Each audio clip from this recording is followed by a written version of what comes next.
Waa gabadh indhoola oo sheegtay markii araggeedu dib ugu soo noqday ninkeedu u qurux badan yahay isla sidii ay qiyaasaysay markii araggeedu maqnaa. Waa qisada aynu maanta barnaamijkeenani ku soo qaadanayno. Soo dhow daawadee nagu soo biir oo folowda page-keenan. Dadku waxay yiraahdaan quruxdu waxay ku jirtaa isha qofka eegaya, laakiin taasi waxay macno sidan ka duwan u leedahay hal lamaane oo dhalinyaro ah. Sofia Cora waxay lumisay araggeeda iyadoo 18 jir ah, iyadoo si lama filaan ugu soo toostay aragga indhaheedu aad u daciifay bishii May ee 2017, waxaana si sharci ah loogu dhawaaqay inay indho la'aan tahay August 2017. Markii hore waxaan u maleynayaa allergiga ama wax la mid ah. Markii aan iskuulka tegay aan akhriyi kari waayay waraaqihii ayaan xaqiiqsaday. Waxay ahayd xaalad cabsi leh oo soo wajahday. Waxaan ahaa qof ooyay inta badan, ayay tiri Sofia maray la hadlaysay qaar ka mid ah warbaahinta caalamka. Haddaba kulankoodii waa Sofia iyo wiilka iscaashaqeen ayaa saaxiibtinimo ku bilaabmay kadib markii ay ku kulmeen jaamacadda. Sofia ayaa waxay ku biirtay jaamacadda Adams State University si ay u barato culumta psychology-ga, halkaas oo ay kula kulantay Christian Cora oo markaasi ahaa 25 jir, waxaana yeesheen xiriir wanaagsan. Barashadoodii kadib ayaa waxay noqdeen saaxiibo aad isugu dhow. Christian ayaa inta badan caawin jiray Sofia iyadoo xaaladeedu ka sii dartay.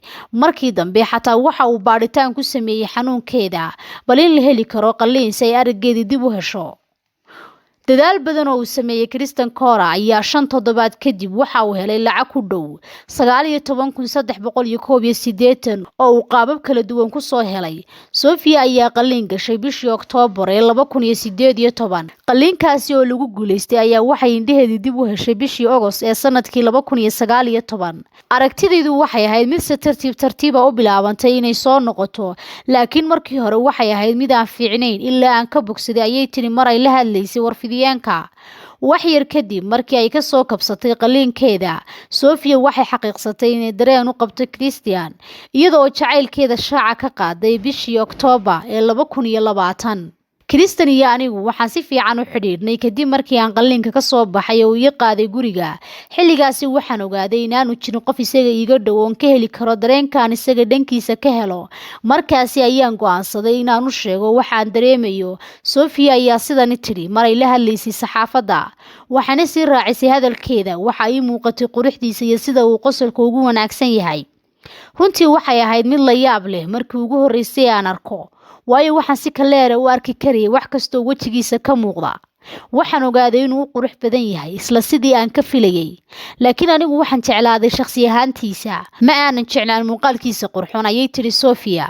Nasiib wanaag, Christian oo imika ka shaqeeya xog ururinta ayaa isna dhankiisa dareen la mid ah kan Sofia u qabay. Waxayna bilaabeen inay wada sheekaystaan iyagoo ugu dambeyn isguursaday sanadkii 2020 bishii June. Sofia ayaa tiri wuxuu ahaa safar cajiib ah. Christian wuxuu garabkayga ahaa waqtiyadii ugu adkaa noloshayda. Waanu i caawin jiray, waxaanu i dareensiin jiray inaan ahay qof special ah.